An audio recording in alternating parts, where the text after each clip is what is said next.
We normally think of toxic chemicals as weapons for predators.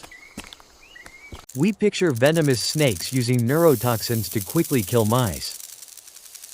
But nature often reverses our most basic assumptions about survival.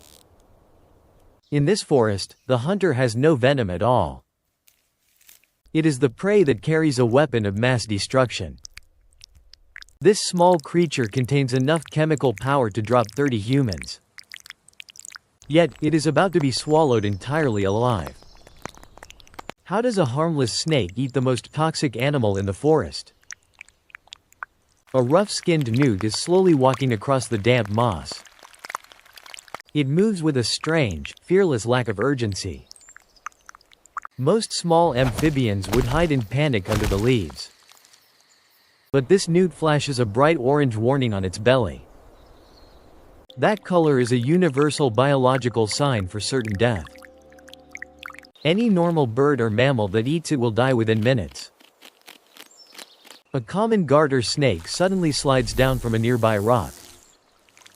The snake ignores the orange warning completely and strikes forward. It grabs the newt and begins to swallow it whole. To any observer, it looks fatal. The newt secretes a heavy chemical called tetrodotoxin from its skin. This is the exact same lethal compound found in pufferfish. Normally, this chemical acts as a flawless neurological lock. It travels into the bloodstream and finds the sodium channels. These microscopic channels are how nerve cells talk to muscles. The toxin physically jams these channels completely shut. The heart stops receiving signals to beat, and the lungs collapse. The snake should be dead before the newt reaches its stomach.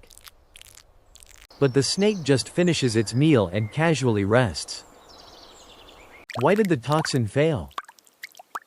The garter snake survived because of a microscopic structural change. Over millions of years, its own DNA randomly altered its body. The sodium channels in its nerve cells physically changed shape. The channels became just a tiny bit wider than normal. The newt's toxin molecules are specifically shaped to fit the old channels. Now, the lethal chemical key simply cannot fit the new biological lock. The tetrodotoxin simply bounces off the nerve cells harmlessly.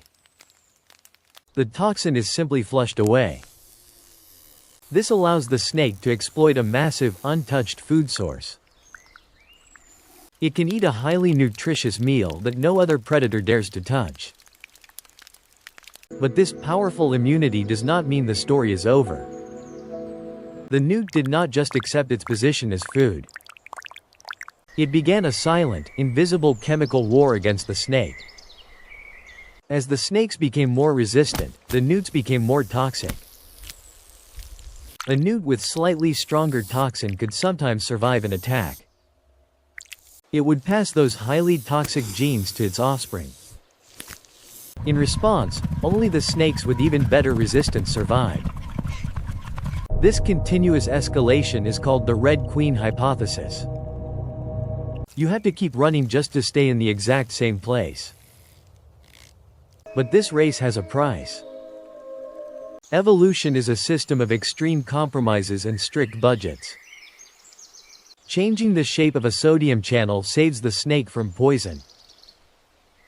But it also changes how efficiently the nerves fire normally.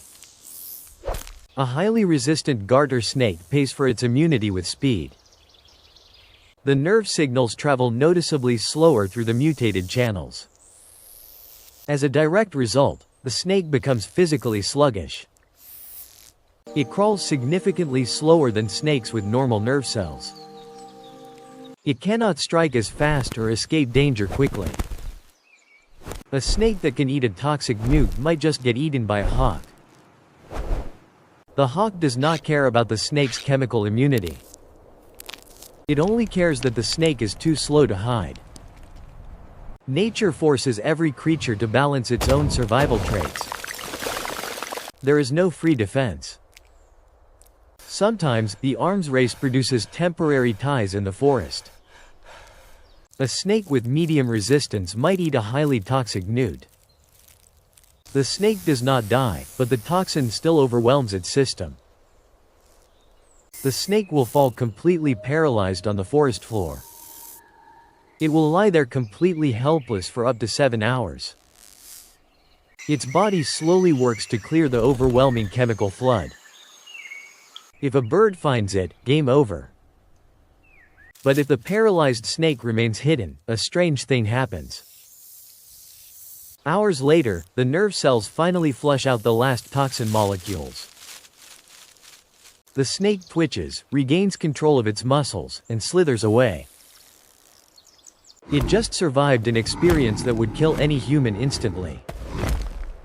This is the hidden reality of biological warfare in nature. We often look for simple winners and losers in the wild.